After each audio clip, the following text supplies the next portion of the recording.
네, 수고 많으십니다. 정의당 대변인 정호진입니다. 오전 브리핑 말씀드리겠습니다. 고 조기호 신부의 명예훼손으로 기소된 전두환 씨가 오늘 예정된 재판에 불출석했습니다. 알츠하이머에 이어 독감까지 재판에 출석하려 하지 않는 꼼수로밖에 보이지 않습니다. 더군다나 10년 벽두부터 전두환 씨를 두고 민주주의 아버지라 하는 이순자 씨의 부창부수다운 망언이 있었습니다. 진정 민주주의의 아버지라면 재판을 마다할 그 어떠한 핑계도 꼼수도 부려서는 안 될 것입니다. 갖은 꼼수를 부려가며 형사재판에 잇따른 불참은 강제구인의 확실한 사유가 됩니다. 광주연경과 국민 그리고 이제 사법까지 농락하고 있는 전두환 씨를 더는 두고 봐서는 안 될 것입니다. 법원은 다음 기일에 법정에 설 수 있도록 강제구인장을 발부해야 합니다. 아울러 자유한국당이 오늘까지 5.18 진상규명 명단을 제출한다고 한 바가 있습니다. 그런데 자유한국당 내 조율이 더 필요하다는 것으로 미뤄졌습니다. 더 이상 구천 병면 그만하길 바랍니다. 물론 자유한국당의 뿌리가 전두환 군사정권에 두고 있다는 것은 자유한국당의 과거사입니다. 그러나 국물을 쇄신하고 상식적이고 혁신하는 보수정당이 되고자 한다면 군사독재정권에서 자행한 학살과 만해에 대한 진상규명을 통해 자유한국당의 과거를 청산하는 것은 너무나 필수적인 요소입니다. 그런데 해를 넘겼습니다. 진상조사위원 명단 제출조차 하고 있지 않습니다. 심지어 전두환 씨를 민주주의 아버지라고 하는데도 자유한국당은 공식적인 논평조차 내지 않았습니다. 이런 자유한국당의 침묵은 암묵적 동의입니다. 아버지를 아버지라 부를 수 없는 상황인 것이 다시 말씀드리겠습니다. 국민들 보는 눈 때문에 아버지를 아버지라 부를 수 없는 상황입니까? 그래서 5.18 진상조사위원회라도 방해하겠다는 수작인 것입니까? 폐기 처분된 군사독재 정권의 망령에 아직 사로잡혀 있다면 자유한국당 제발 정신 차리길 바랍니다.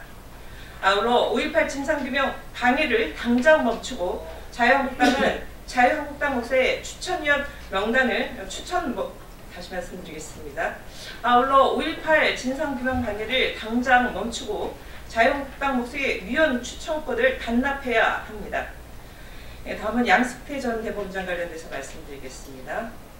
검찰이 양승태 전 대법원장과 김앤장 측이 강제징용 피해자 소송을 논의하기 위해 독대했다는 내용이 담긴 김앤장의 기밀 자료를 입수했다고 합니다.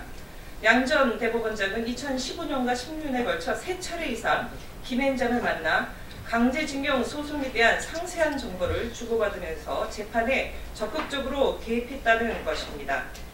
익히 알려진 바와 같이 김앤장은 강제징용 피해자 소송에서 일본 전범기업들의 대리인을 맡았습니다.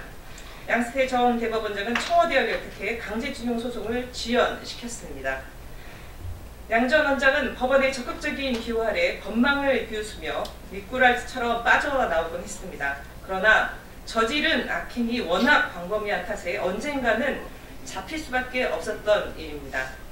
이 같은 사법농단의 구체적인 물증이 드러난 이상 양 전 원장에게 제기된 사법농단의 실체가 모두 드러나는 것은 시간 문제입니다. 검찰은 사법농단 수사가 지지부진했던 만큼 더욱더 속도를 올려 사법농단 실체를 모조리 밝혀내야 합니다. 양승태 전 대법원장뿐만 아니라 재판 거래를 실행했던 청와대 핵심 인사에 대한 수사 역시 하루빨리 이루어져야 할 것입니다. 최저임금 결정구조 이원화와 관련돼서 오늘 정부 입장이 발표될 예정입니다. 관련돼서 말씀드리겠습니다. 오늘 정부가 최저임금 결정구조를 이원하는 개편안 초안을 발표할 예정입니다. 현행 최저임금을 둘로 나눠 구간설정위원회가 상한 구간을 제시하면 노사와 국익위원이 참여하는 결정위원회가 최저임금 결정하는 방식을 골자로 하고 있습니다. 이는 임금 결정의 당사자인 노사를 거수기로만 동원하겠다는 불합리한 발상입니다. 노동계가 강조했듯이 우리나라는 이미 2000년에 국제노동기구 협약 표준을 통해 노사 당사자가 최저임금 결정에 직접 참여한다는 원칙 아래 최저임금을 논의해 왔습니다. 정부의 개편안은 20년을 역행하는 것입니다. 또한 전 세계에도 유례가 없는 전무후무한 조치입니다.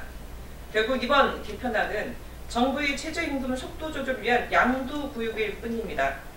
최저임금 1만 원이라는 문재인 정부의 핵심 공약은 이미 후퇴했으나 이것으로도 모자라 당장의 인상 속도를 조절하는 이유로 미래의 최저임금까지 볼모로 잡겠다는 것입니다. 지금 정부에게 필요한 것은 최저임금 정책을 제대로 실현할 보완책을 마련하는 것입니다. 책임은 모르고 땜질식 처방만 내놓은 것은 최저임금에 생활이 달린 저임금 노동자를 외면하는 것입니다. 정부는 일방적인 논의를 중단하고 노사 당사자와 최저임금 결정 방식을 협의하길 촉구합니다. 예, 오전 브리핑 마치겠습니다. 점심 맛있게 드십시오. 고맙습니다.